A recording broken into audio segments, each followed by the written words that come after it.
જય દ્વારકાધીશ મિત્રો. તો કેમ છો બધા? મજામાં? તો મજામાં જ હશો.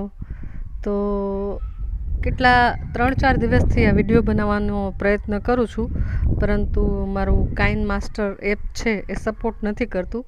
તો આજે આ મોડો વિડીયો છે બનાવીને મૂકું છું. તો રવિવારના રોજ અમે લોકો જામનગર જવા માટે નીકળ્યા હતા. જામખંભાળિયામાં તો વરસાદ છે એ ધીમો ધીમો ચાલુ જ હતો, એટલે જવું કે ન જવું, જવું કે ન જવું એવું વિચાર કરીને થાક્યા, અને પછી એવું વિચાર્યું કે કાંઈ વાંધો નહીં, ભલે વરસાદ આવતો હોય. પરંતુ જામનગરના રસ્તા ઉપર જરા પણ વરસાદ નહોતો. વરસાદ બિલકુલ નહીં, છાંટા પણ નહીં, તડકો ને બધું બરાબર હતું. એટલે મજા આવી ગઈ, એવું વિચાર્યું કે વાહ સરસ. પરંતુ જેવા અમે બસમાંથી ઉતર્યા કે તરત જ ધોધમાર વરસાદ છે એ ચાલુ થઈ ગયો, અને અમારે એ વરસાદમાં ફરવું પડ્યું. વરસાદ હતો છતાં પણ અમે નીકળી ગયા લાખોટા તળાવને જોવા માટે, કારણ કે નક્કી જ કર્યું હતું કે લાખોટા તળાવે રવિવારે ફરવા જવું. તો લાખોટો તળાવ છે એ જામનગરની મધ્યમાં આવેલ છે, અને જામનગર છે જામખંભાળિયાથી લગભગ 60 કિલોમીટરનું અંતર ધરાવે છે. એટલે ફરવા જવું એટલું અંતર કાંઈ નડે નહીં. તો લાખોટો તળાવ છે ખૂબ જ સરસ. તળાવની પાર છે એ ખૂબ જ સરસ છે. પહેલાં તો જૂના જમાનામાં, એટલે કે થોડાક વર્ષો પહેલાં તો એટલું બધું ખાસ ત્યાં હતું નહીં, પરંતુ હવે તો ત્યાં સરસ મજાનો વોકિંગ માટેનો રસ્તો છે એ બનાવેલો છે, અને સરસ મજાના બાગ બગીચાઓ છે એ બનાવેલા છે, અને ત્યાં સરસ મજાના ઝરૂખાઓ છે એ પણ બનાવેલા છે કે તમે થાકો તો ત્યાં તમે બેસી શકો. તો હું આનંદ અને ઈલાબેન ને મારો દીકરો યુગ છે એ તળાવની પારે ગયા હતા. ત્યાં બાલા હનુમાનનું મંદિર પણ આવેલું છે, જ્યાં લગભગ ઘણા વર્ષોથી 55 વર્ષથી અખંડ ધૂન છે એ ચાલી રહી છે. તો તમે જોઈ શકો છો. અને સાથે અમે છત્રી, રેનકોટ અને બધી સામગ્રી લઈ ગયા હતા, જેથી કરીને પલળીએ તો વાંધો ન આવે. પણ તોય રેનકોટ પહેરીએ કે ન પહેરીએ પણ પલળી તો જઈએ જ. પણ આવા વરસાદમાં પણ ખૂબ જ આનંદ મળી ગયો અમને. બહુ જ મજા આવી. તળાવ છે એ લગભગ 5 લાખ ચોરસ મીટરમાં આવેલું છે, અને સહેલાણીઓ તેમજ અલગ અલગ પક્ષીઓ માટે સરસ મજાનું આ સ્થળ છે. તો તમે જોઈ શકો છો, ખૂબ જ સરસ. તો અહીંયા અમે જ્યાં ઝરૂખામાં બેઠા હતા ત્યાં એક કબૂતર છે એ પણ બેઠું હતું, અને તમે જોઈ શકો છો કે કેટલો સરસ મજાનો આ મહેલ છે એ તળાવની વચ્ચોવચ્ચ બનાવેલ છે. ખૂબ જ સરસ. અને રાતના સમયે તો સરસ મજાની રોશની પણ હોય છે, પરંતુ અત્યારે તો અમે વરસાદની મજા સાથે મહેલ અને તળાવની પારની મજા છે એ લઈ રહ્યા છીએ. ત્યાં બગીચામાં યુગ કે મારે જવું છે, અને હિંચકા અને લપસિયા અને ની મજા લેવી છે, પરંતુ અમે તેને લપસણીની મજા છે એ લેવા ન દીધી, કારણ કે ખૂબ જ વરસાદ અને બધું પલળેલું, એટલે લપસણીમાં પડી જવાની કે લાગી જવાની બીક રહે. તો તમે જુઓ, આ વિડીયોની અંદર એક છોકરી છે આટલી ઊંચી લપસણીથી લપસ્યા ખાય છે, તો તમે જોજો છેલ્લે કેવું થાય છે. એટલે આવી રીતે બાળકને લાગી ન જાય એના માટે થઈને અમે તેને લપસ્યા ખાવા દીધા નહીં. અને આ સરસ મજાનું સ્ટેચ્યુ હતું, તો ત્યાં યુગભાઈએ સ્ટેચ્યુની પોઝિશનમાં જ ફોટો છે પડાવ્યો.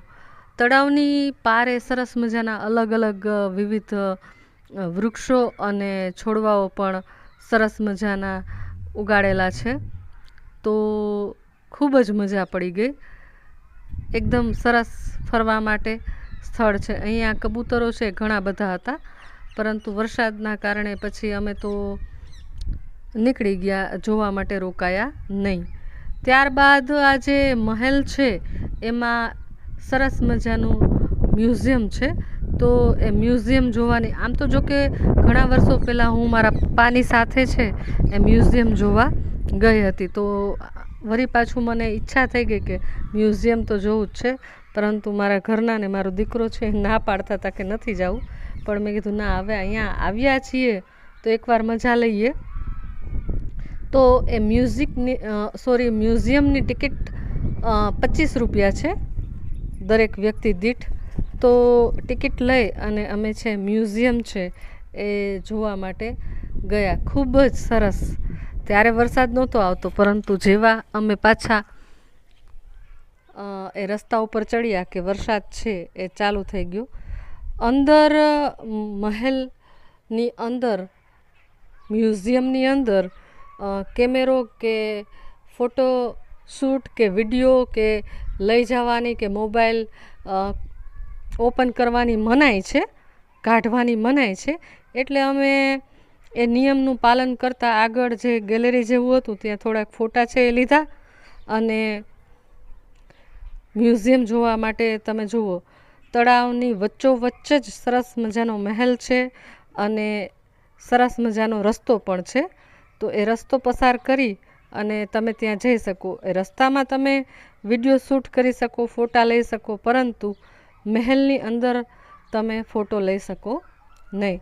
તો અમે જેવું ચાલવાનું શરૂ કર્યું કે વળી પાછો વરસાદ છે એ ચાલુ થઈ ગયો. તો યુગને મેં કીધું કે દીકુ રેનકોટ પહેરી લે, પલળી જવાય અને બીમાર થઈ જવાય એટલા માટે. તો તમે જુઓ કેટલો મસ્ત રસ્તો, તળાવની પાર, રીમઝીમ વરસાદ, ઠંડુ વાતાવરણ, ખૂબ જ આહલાદક વાતાવરણ હતું. અને એની અમે ભરપૂર જેટલી મજા લેવાય એટલી મજા છે એ અમે લીધી.